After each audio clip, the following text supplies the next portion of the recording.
You're pitiful, just a dropout kid from the lowest rung. I bet you were raised in poverty and your kid is living at the bottom of society. I understand your perspective. Let me introduce myself. I'm Mary. My life has been a roller coaster, to say the least. When I was about to finish middle school, tragedy struck. I lost both my parents in a short span of time. Coping with such loss, my focus shattered, and I couldn't muster the will to study for exams anymore. Predictably, I failed all my high school entrance exams, even the backups. At 15, I found myself at a crossroads, gap year or workforce. To be honest, I did have aspirations of attending high school, but the family members who took me in were financially strained. Moreover, I felt compelled to preserve my parents' life insurance payout for future needs. Add to that the discomfort of entering high school a year late, and the decision to start working seemed the most practical.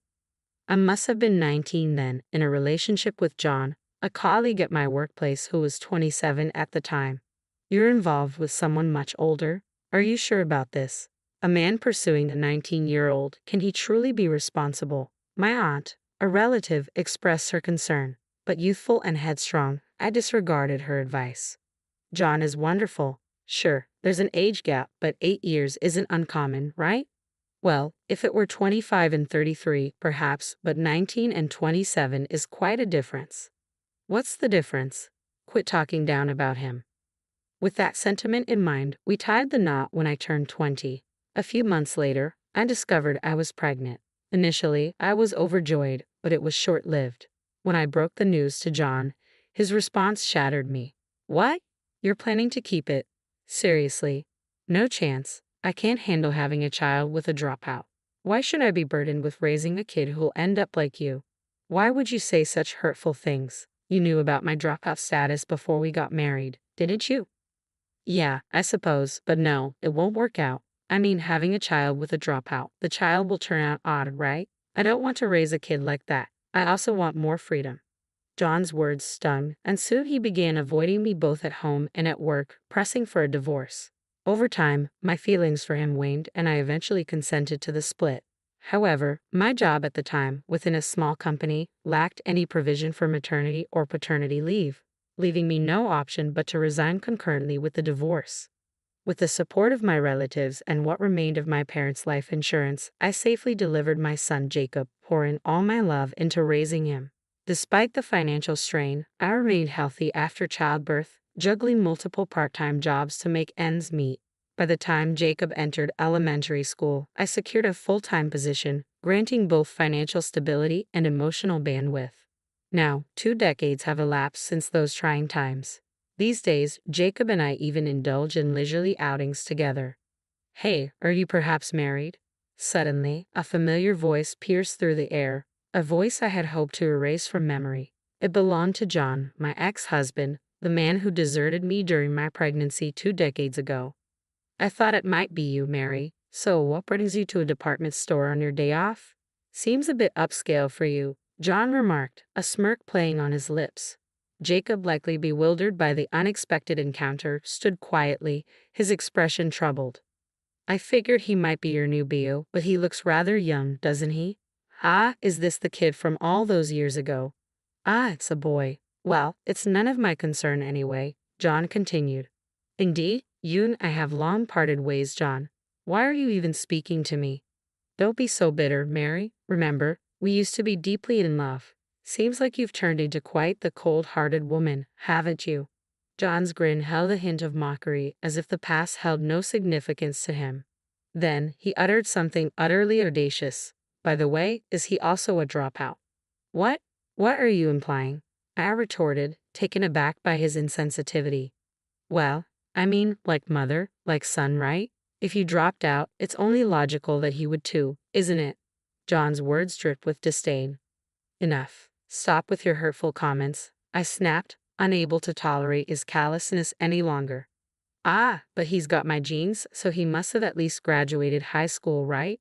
Although, in today's world, even with a diploma, you're still scraping the bottom of the barrel, John boasted, dropping the name of a renowned multinational corporation, the kind often plastered across TV screens.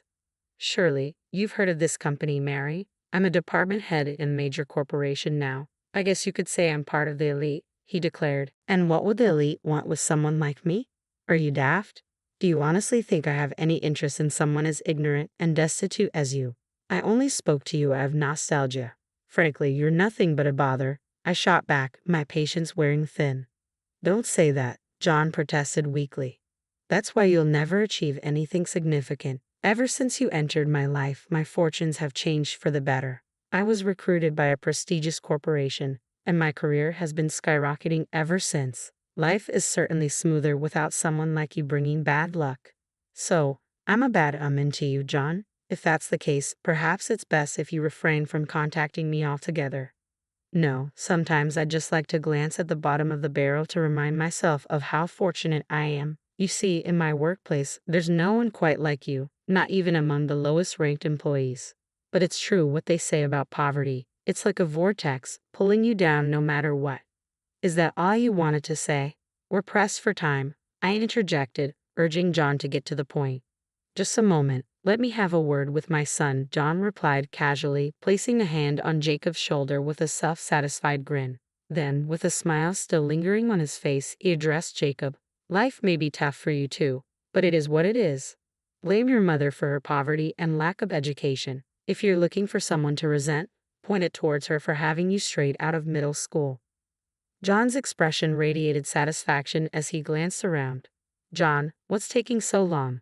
The restroom was crowded, I inquired, wondering why he was lingering.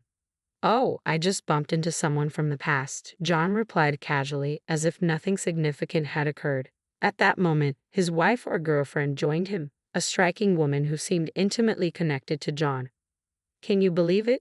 This woman dropped out of high school midway through. Not even a high school graduate, but a middle school dropout. Can you imagine? John boasted, his tone dripping with condescension. And her son is likely to follow suit, destined for the bottom rung of society. Aren't you glad you didn't have to endure such a dismal existence? You're fortunate to have landed a high achiever like me, he continued, oblivious to our presence as if we were invisible. However, the woman seemed to take notice of Jacob when he lifted his head. Peering up from her books, her expression turned startled. She pointed at him, her hand trembling uncontrollably. Isn't he? What's the matter? I asked, perplexed by her sudden reaction. Isn't that the president of one of our major clients? She exclaimed. Startled by her outburst, John pivoted around. The moment his gaze landed on Jacob's face, his eyes widened in recognition. Seeing this reaction, Jacob slowly spoke up. I heard your company's name earlier, but upon seeing your face, I suspected it might be you. Indeed, you are the one. Thank you for your hospitality at that dinner the other day. Oh, that. Mr. Jacob, you seemed quite reserved during our dinner. It's quite surprising to witness you publicly criticizing others, labeling them as low-life and uneducated at your whim. Quite impolite of you, isn't it? The woman Lily remarked with a touch of reproach. No, that's... Lily, why didn't you inform me? John interjected, his tone tinged with frustration. I couldn't get a good look at him. Plus, I work in a different department. I can't possibly remember all the clients' faces, Lily defended herself, her voice tinged with apprehension. Useless. What did you just say? John snapped, the tension between him and Lily escalating rapidly. However, Jacob remained unfazed by their argument and spoke up calmly. Well, I'm not particularly interested in your quarrel. I now have a clearer understanding of the director's usual approach. We were in talks about implementing our system in your company, but let's abandon that idea. No, please wait, this is all just a misunderstanding, Jacob interjected, his voice tinged with urgency. Misunderstanding? How is it a misunderstanding when you publicly insulted me? John retorted, his tone laced with indignation. Well, you see, Jacob faltered, struggling to find the right words to explain himself. Mary, this is your fault, John interjected suddenly, redirecting the blame. What? How is this my fault? Mary questioned, bewildered by John's accusation. Because, why on earth would someone like you, a high school dropout, be with Mr. Jacob? Do you even realize who he is? He founded a business while still in college and holds numerous patents. The system he developed is so advanced that major companies are vying to adopt it, John explained, his voice dripping with condescension. Is that so? And why are you with him when you didn't even know that? Mary countered, her tone tinged with skepticism. I'm not quite sure. I don't typically discuss work matters with my son, John replied. He said that. Your son? Mary echoed, her tone reflecting surprise. Yes, that's correct. Pleased to make your acquaintance. I am Jacob, the prodigy, son of the high school dropout. Jacob interjected confidently. Well, that's, John stammered, caught off guard by Jacob's assertion. It seems you have something on your mind regarding my mother. Please feel free to express yourself. We likely won't have another chance to converse, Jacob encouraged, his tone composed. Oh, well, what's the situation here? How come someone like you? Why is someone like Jacob's mother, a high school dropout? John stumbled over his words, struggling to articulate his thoughts. John faltered, taken aback by Jacob's unexpected interjection. He appeared torn, as if he wanted to retort but found himself at a loss for words. His gaze shifted uneasily between Mary and Jacob. From my earliest memories, my mother instilled in me a wealth of knowledge. Despite her lack of formal education beyond middle school, she delved into countless books and shared their wisdom with me, Jacob continued, his voice steady and composed. What? I never knew Mary possessed such depth, John muttered, visibly surprised. But there was one subject my mother remained silent on, the criticisms of my father, who abandoned us during her pregnancy. I've harbored resentment towards my father for as long as I can remember, but my mother always insisted it was her own naivety that led to our struggles. Even in our most dire circumstances, when we had nothing and were barely scraping by, she maintained a radiant smile. She's the person I admire most, Jacob recounted, his voice tinged with reverence. So you hold her in high regard, but Mr. Jacob, you share my bloodline, don't you? Can't you consider signing the contract with my company? John pressed, his tone pleading. Yes, I could. However, what's truly unacceptable here is your behavior. We're in a public setting, you know. Have you not considered the embarrassment you're causing? Jacob countered, his tone firm.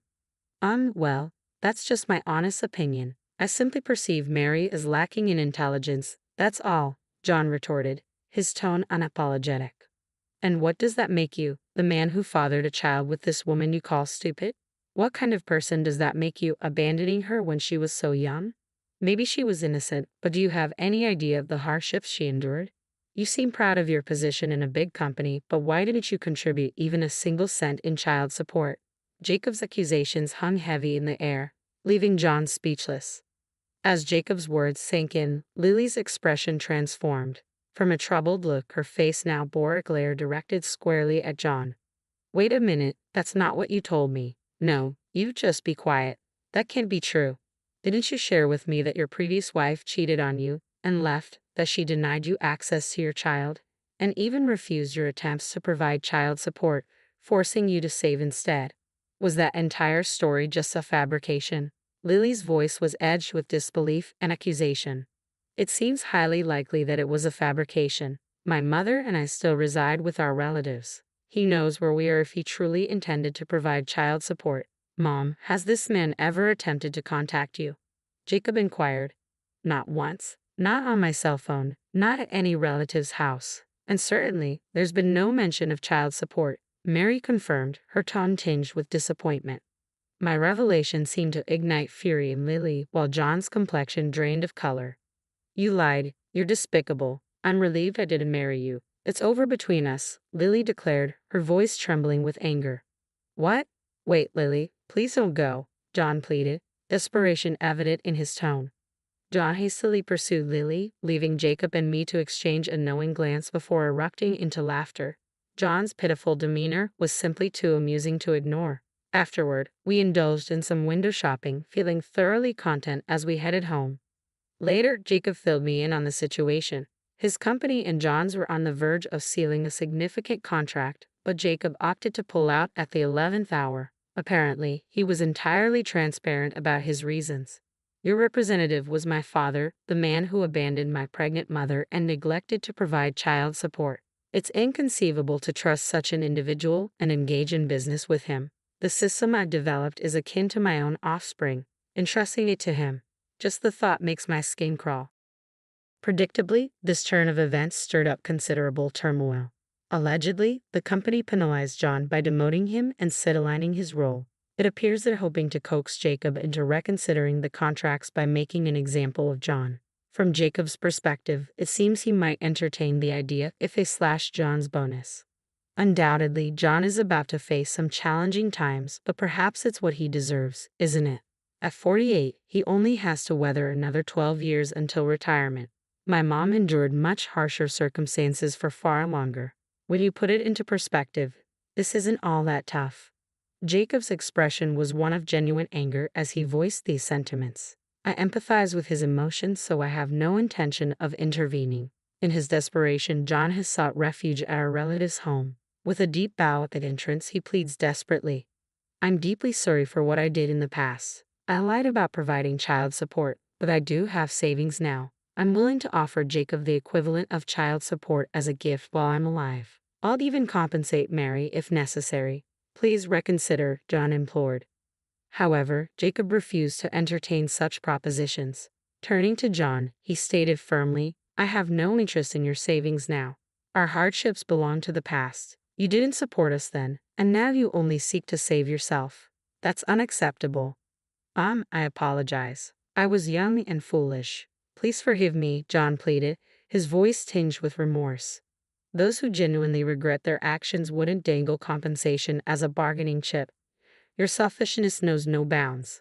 Please leave. If you return to this house, I won't hesitate to involve the authorities.